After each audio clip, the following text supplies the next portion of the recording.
Okay, we're rolling, guys. Nice. So Janice wants us to like really just get moving with the videos here. So. Yeah, I had no prep at all. But ready, set, real estate. I didn't screw this up this time. Last episode I had it the other way around. So we're going to talk about the truth about open houses. Scary. What they're actually all about. Go ahead. You say it. I don't want to say it. You say it. It's really bad. So open houses, in my opinion, I say this to people like my listing sellers selling their house, is it, in my opinion, it benefits the real estate agent more than the seller most of the time, pretty much all the time. The reason why is because I always ask people to sign in at an open house. Now, the reason for that is to make sure that if someone ever steals something or whatnot, I have record of who was there and how to contact them. But I also have it on there too that I will contact them Monday, Tuesday. And when I contact them, what I'm saying is like, how well did the house match what it is you're looking for, right? But I'm also doing it to identify if, obviously I can drive the interest towards that house for my seller. So that's the purpose for the seller.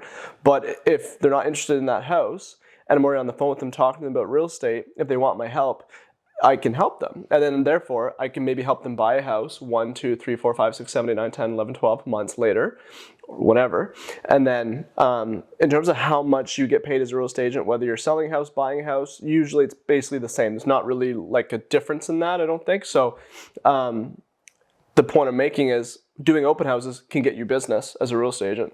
And so if you have a good process by knowing what to say to people, being in touch with them and how to nurture a relationship and then help them when their time is right for those that want the help, then that benefits the agent, right? But if I'm the homeowner, like if I'm doing the open house and I'm like, well, that benefits you, that's cool, but what about me? That's why I would say open houses is still beneficial. It's not a bad thing. It's not like you doing an open house is not good for you, because you could have that person that would have bought the house come through the open house. I have had that happen before. Yeah. Over 8 years, I've only had it happen maybe 2-3 times. Yeah. So very rare.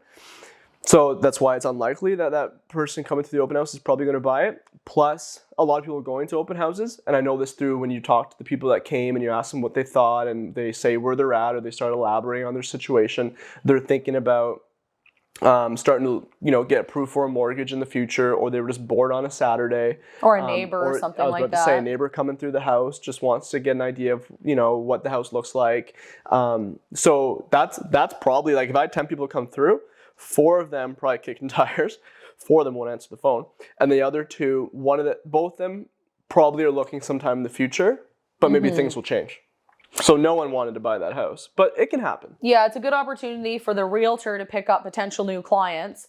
But I mean, it is good to expose the house to more people. So it doesn't hurt to do the open house. That's why I always do them. Any exposure is good. Yeah, because we do get people to come through and whatnot, and maybe they will buy it. I know the odds are pretty slim, but it has happened before.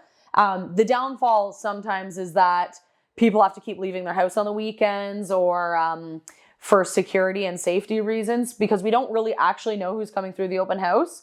So, you want to make sure your valuables and stuff are locked up. And if people you don't know are walking through your house and learning your floor plan and where everything is, that can be uncomfortable as well. So if somebody doesn't want open houses... Like if someone wants to break and enter your home... Yeah, you never know. Or like if they unlock a basement window somewhere and the realtor forgets to check the window or whatever, right?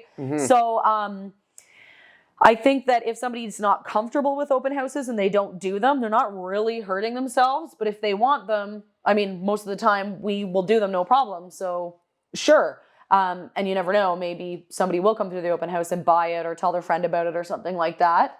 But yeah, if somebody decides they're not comfortable with open houses, there are other ways, obviously, that people are viewing the house. The most serious buyers are booking a private appointment with their realtor and coming through the house. So... and we call those showings. Yeah. Just so people know, like, the terminology, like showings are what matter. Showings, yeah. And I don't think that the general public even really realizes why the realtors want to do open houses. Obviously to market the property for their seller, but you're also meeting new potential clients as well. It's not like there's some kind of someone getting taken advantage of, bad situation. Like, any interest should be driven towards the house first. Yeah. And if this is not there, well, then you can maybe help them for something else, right? But you're firstly doing that. Think about like COVID too, when no open houses were even allowed because of COVID. So during those times, how many houses sold? All of them. Oh, Like right, there was yeah. never an issue selling a house without doing an open house. So like you said, when I talk to a seller and I go over the open house, I tell them straight up, because I know that if it was me, that's what I'd want to know. I don't want any kind of BS. Like I want to know exactly how it works. And I don't think there's anything wrong with that. And when I explain it, so I say it like that, and I say, but if you're not comfortable like leaving the house 1 to 3 p.m. Saturday, Sunday, or just one of those days, or even just like 12 to 1, you can make it the time frame however you wish, then don't do it. You know, if you have dogs, it's hard to get the dogs out. Or like you said, you're not comfortable with people like knowing the house and whatever, in case people have bad intentions, which could always be something that could happen. Then I would say like, don't worry, it's not going to affect the sellability of your home. It's so unlikely to. Like to get the best buyer, the one who pays the most for the house, to have only gone to an open house and do not already be working with an agent to then go book a showing on it is like, that's not going to be the case. Because the one who's going to offer the most money on the house and buy it is already working with the real estate agent. They're already pre-approved and pre-qualified. And know the process of. Yeah. They're not just like, I don't have an agent. I haven't even got approved yet. I'm just going to go to this open house on the weekend, check it out. And then I want to be the one that wanted offer. Like that's very unlikely. And I mean, if they really do want like the looks of the house online, then sure, they might go to the open house. But if they're really serious about it, they're going to book a private showing, regardless of if there's an open house or not. And I think another thing too is that people should prepare more for the showings, the serious buyers that are ready to go that are booking a showing. More so because I know a lot of people really stress out about the open house, about being out on time and the dog and having the house clean and all this stuff and the way the curtains are and lights and all this. And yeah, that's important. But sometimes nobody even comes through the open house. So they've prepped for all of that. And it's so boring as a real estate agent. If you do an open house, then you like have to be there for an hour and a half. I did an open house on this house, eh? Like, I don't know if you knew that. And we had some groups through, but there's probably like a 15-minute span of time where I'm like, so I'm just on my phone, like waiting, like what can I do, trying to be productive. It's a good time to get some stuff done, some work done, and just follow up with the seller to kind of tell them how it's going and that sort of thing. So, and that's another thing. If nobody comes through your open house, that is not weird. It doesn't mean the realtor didn't advertise it properly or they didn't do their job. It just means that either people weren't interested or maybe the house has been on the market for a while. So it's kind of even went stale, and anybody who is looking in that price range has already seen it or has been to a past open house or showing. Yeah. So maybe that's it also even was normal. Forgotten to be advertised on realtor.ca. Like sometimes you can forget to tell the office, hey, open house Saturday 1 to 3 and put it on the system. Like I try to always make sure not to do that, because if you do, you won't get anyone because it's not on realtor.ca. Oh yeah, it needs to be on realtor.ca. Looks. But I could see an agent maybe doing that and then forgetting, and that would be definitely the reason why. Yeah, that wouldn't be great. And another thing with open houses, if you're a buyer looking for open houses, obviously realtors post them on social media, but you can also look on realtor.ca and it will show you under the house the dates and times of the open house if there are any.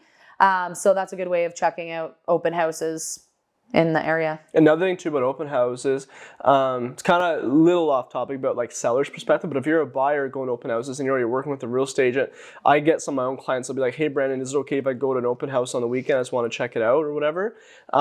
Obviously I would love to book them a private showing, but if they just want to do that, maybe I'm busy or like it just makes sense logistically for them. But they don't want the other realtor to bug them, then I would say to the buyer, just say you're working with a real estate agent. That's all you have to do. Yeah, just say that, and they're not supposed to. They're supposed to leave you alone. So if you walk into an open house, let the realtor that's there know you have a realtor. You have an agent, and then they'll just leave you alone. Right? Yeah. Like, but I get it, because if I was a buyer too and I was going, I'm like, oh, I have to like have this conversation with the agent when I come in. Like they're gonna ask me all these questions, and like I just don't want to even. I just say I have an agent, even if you're not sure. Like just realtors. Yeah, we're annoying. Yeah. So hopefully that helps people understand more about open houses and the truth. The truth.